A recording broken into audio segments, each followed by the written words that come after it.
Hello, Pisces, and welcome to Intuitive Art Mediums.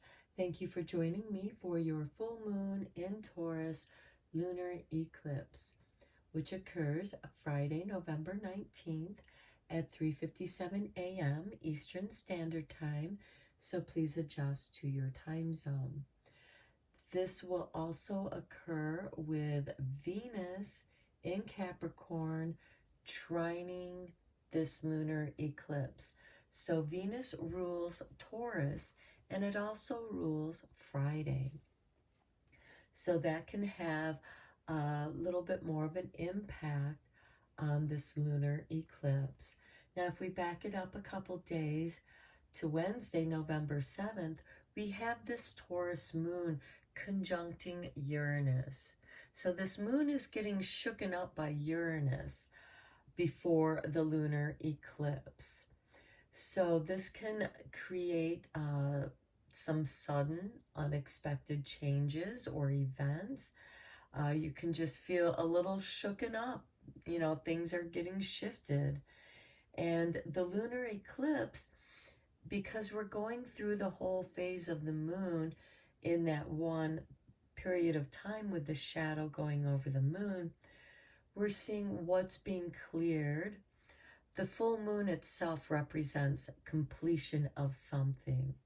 And then when that shadow goes over the moon, it's like, how is your path being cleared? How is it opening up? And then what's being left behind so that you can acknowledge it as you let it go. Now, this Venus in Capricorn trining this Taurus moon, this is bringing love and organization to the situation. So this can be you reorganizing your priorities that's more in alignment with your soul work. So let's first look at these cards, and then we'll toss down some tarot. We'll look at this card last to kind of summarize the whole reading. Now, keep in mind, Pisces, this is a general tarot reading meant for Pisces, Sun, Moon, Venus, and or rising. So your blessing that's coming in for you is a blessing for unity where once there was division with the number 37. Now, I get the feeling this could have something to do with business or family. Now, this is a general tarot reading, so it's going to mean different things to each of you. But look at this waxing crescent moon. This is as the shadow is lifting from the full moon after the eclipse. Okay, then we have iceberg, submerged. Okay, Pisces, you are a very deep water sign to begin with. And this iceberg, there's more to it than what meets the eye. There is so much more beyond the surface of the water, of what's being seen. And Pisces, because you're such a deep sign, you have a sense about that depth. And this could also be what's in your depth, your soul. What is submerged, what's in your unconscious that may suddenly pop up. Because as you know, icebergs shear off a glacier and just drop into the water, and then they re-emerge. But part of them remains submerged. Okay, let's go deeper into this, Pisces, with some tarot. Okay, this card came flying out. 5 of Pentacles. Okay, a blessing of unity where once there was division. This could be a disagreement or a separation with business partners, not seeing eye to eye, feeling rejected, not accepted, and this could have hurt business for both of you.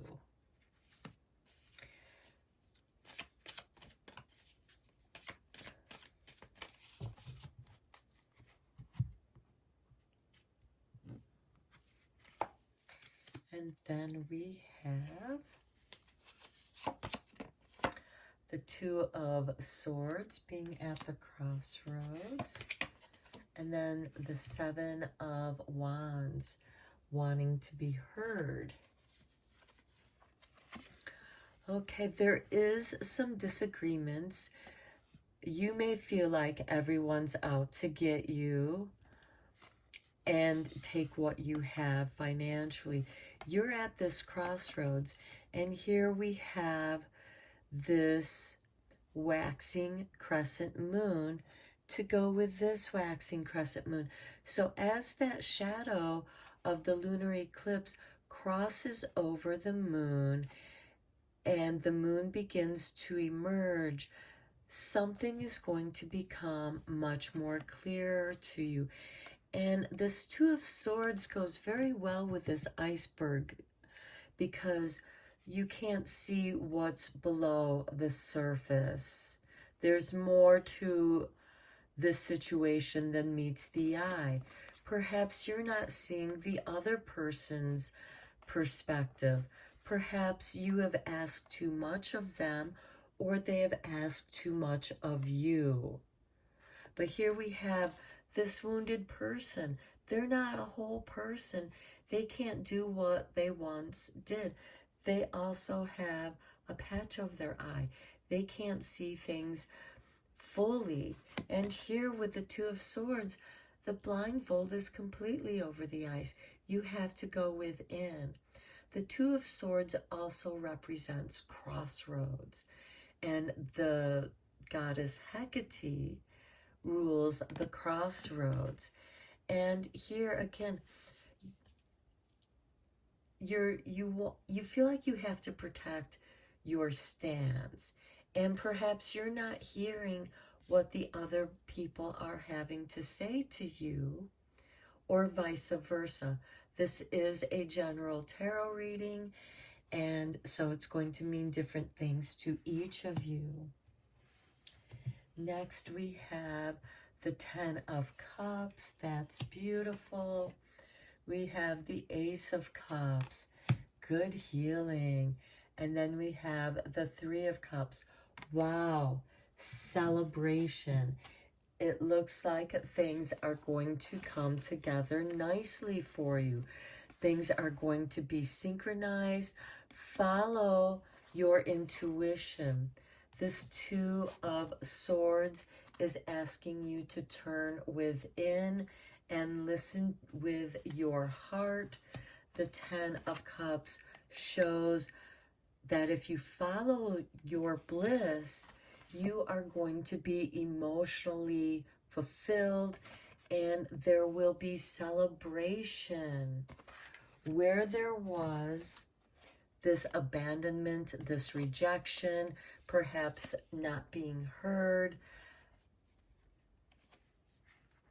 you are going to listen, they're going to listen, things are going to come together for you, and it's going to be very harmonious, and everyone is going to be celebrating. Okay, then we have the Five of Cups. There's a loss here. The Three of Pentacles, or the Three of Swords, that is heartache, that is pain, that is betrayal. And then we have the King of Swords. This is justice, balancing, Libra energy, wanting things to be fair. This could also involve litigation here. So with this, perhaps there is this really good feeling, things coming together, but then suddenly you realize there's a loss, because here with this iceberg, there is more beneath the surface. There is more going on than what you're aware of. We also have this Two of Swords. Again, not knowing what's below the surface. Okay, and here we have the heartache with the Five of Cups. You're very hurt by this loss, and this could bring about litigation for some of you. This could also be a karmic loss or gain, but I feel like that because we have something that's hidden, and you may have actually distracted yourself with something good that was going on, and either you were not heard or you weren't listening to the pains of other people because somebody got pushed too far and they feel cheated, because this Three of Swords is cheating. You can feel cheated on a business deal, and this emotionally hurts you. But there is going to be balance kept, just as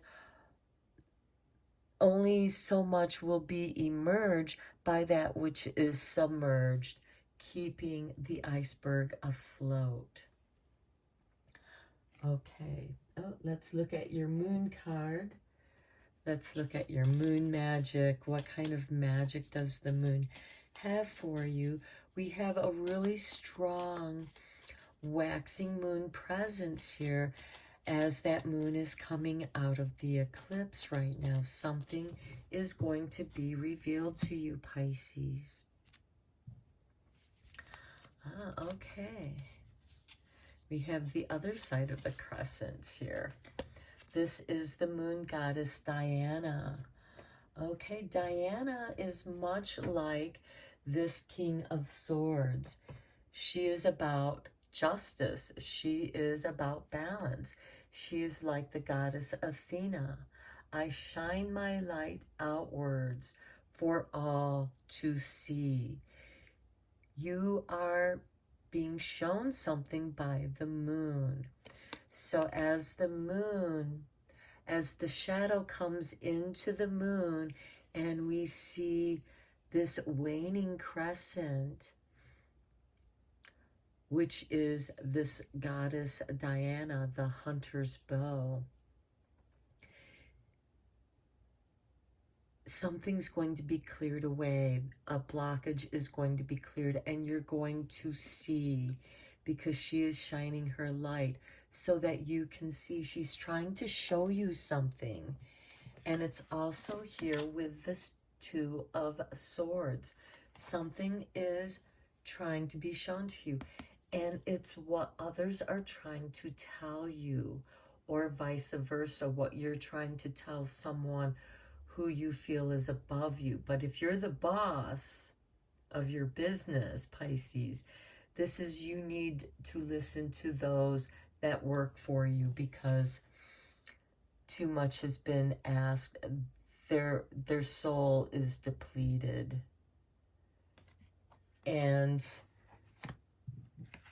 distraction with celebration and partying is going to kind of add insult to injury here, because then with this celebration, perhaps words are spoken and hurtful words are spoken, but it doesn't make them any less true. And again, this is a general reading, so this can be different for each of you. This can be a relationship, but because we started off with this Five of Pentacles, there's this blend of business and friendship going on here, and it's almost like the two are no longer mixing, and there needs to be a separation here, but things need to be done balanced and justly. Okay, now let's see how the goddesses are blessing you because we do have the moon and Venus feminine goddess energy. And let's see here. What do we have for you, Pisces? We have Flora. You now blossom, for you are blessed with zest and vitality. This Roman goddess will fill you with the love of life, and life will love you in return. You bloom, for she wishes to see you flourish and grow. Wow, that is these three cards right here. You're blossoming here with the 10 of Cups. Your cup is filled with love and life, and life will love you in return with this celebration. So that is very beautiful. Now, Pisces, let's look at your final card here. This card signifies expansion and the accomplishment and success that comes as a result of doing what you love or something that has great meaning for you. You are creating something of lasting value that will be enjoyed by others for years to come. A strong sense of teamwork and fulfillment abound. Okay, this is beautiful. Here you have your teamwork, and even, you know, with the 5 of Cups, I feel like this is also part of you reorganizing and reprioritizing what it is that you want to do. So there's a reorganization of your priorities, and some things just have to go. And even though it hurts you to let it go, you're letting it go with love. You're blessing it and letting it go, because the King of Swords wants things to be fair and equal. So even though there is the sacrifice of letting go, it's so that you can do what you love. You're making room for this healing, and perhaps you're just simplifying that which you need, so that you're not spread out too thinly. And look here, a blessing for unity where once there was division. So where you're feeling this division, here with the 5 of Cups and the 3 of Swords, the King of Swords brings unity and balance to that division. And this could also be a sign of that division. Okay, Pisces, I hope that this was helpful and beneficial for you. And until next time, take care.